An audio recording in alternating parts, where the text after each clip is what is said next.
गांव में अकाल पड़ने के कारण भूषण काम की तलाश में अपना गांव छोड़कर विजयपुर गांव आ गया। वहां उसकी मुलाकात एक अमीर किसान जगत सेठ से हुई और उसने उनसे काम मांगा। सेठ ने उसे 50 गायों और 50 भैंसों की देखभाल करने, उनका गोबर निकालने और चारा पानी देने का काम दिया, जिसके बदले उसे हर महीने 200 रुपये और 2 वक्त का खाना मिलना तय हुआ। गांव में रहने का कोई ठिकाना न होने के कारण भूषण ने सेठ से गौशाला में ही रहने की अनुमति ले ली। भूषण पूरी मेहनत और ईमानदारी से अपना काम करता था। उसकी सफाई और गायों का दूध बढ़ने से खुश होकर जगत सेठ ने उसकी तनख्वाह बढ़ाकर 400 रुपये कर दी।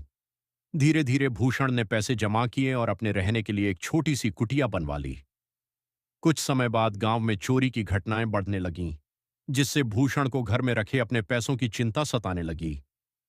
उसने जगत सेठ से सलाह ली तो सेठ ने सुझाव दिया कि वह अपने पैसे गांव के जमींदार के पास रख दे, क्योंकि लोग उसे बहुत ईमानदार मानते थे।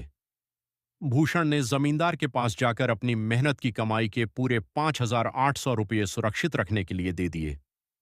2 साल बाद जब भूषण ने खुद की खेती के लिए जमीन खरीदने का मन बनाया, तो वह जमींदार के पास अपने पैसे वापस लेने गया।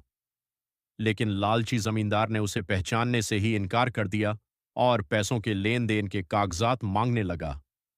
जब भूषण ने मिन्नतें कीं, तो जमींदार ने उसे ढोंगी बताकर अपने आदमियों से उसकी बुरी तरह पिटाई करवा दी और भगा दिया। घायल होने के कारण भूषण 2 दिन तक काम पर नहीं जा सका, तो जगत सेठ उसका हाल जानने उसके घर पहुंचे। भूषण से सारी सच्चाई जानकर सेठ को बहुत बुरा लगा और उन्होंने भूषण के पैसे वापस दिलाने की एक तरकीब निकाली। अगले दिन योजना के अनुसार जगत सेठ एक सूटकेस में बहुत सारे पैसे, लगभग 50,000 रुपये, लेकर जमींदार के पास गए और कहा कि वह व्यापार के सिलसिले में दूसरे राज्य जा रहे हैं, इसलिए यह बड़ी रकम वह जमींदार के पास सुरक्षित रखना चाहते हैं। लालची जमींदार इतनी बड़ी रकम देखकर खुश हो गया और तुरंत तैयार हो गया। ठीक उसी समय तय योजना के मुताबिक भूषण वहां पहुंच गया। जमींदार ने जगत सेठ के सामने अपनी ईमानदारी का दिखावा करने और वह बड़ी रकम हासिल करने के लालच में तुरंत भूषण के 5,800 रुपये लौटा दिए और अपने आदमियों की बदतमीजी के लिए माफी भी मांगी। भूषण अपना पैसा लेकर वहां से चला गया।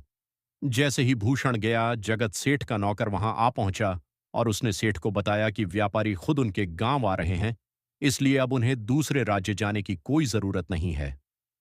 यह सुनकर जगत सेठ ने जमींदार से कहा कि अब उन्हें ये पैसे यहां रखने की जरूरत नहीं है और वे अपना सूटकेस लेकर वापस चले गए।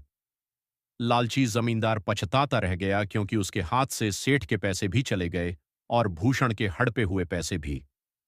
अंत में भूषण ने अपनी जमा पूंजी बचाने के लिए जगत सेठ का बहुत बहुत धन्यवाद किया। इस कहानी से यह सीख मिलती है कि मेहनत और ईमानदारी से कमाने वालों का ईश्वर कभी बुरा नहीं होने देते और बेईमानी की कमाई खाने वालों का कभी अच्छा नहीं होता।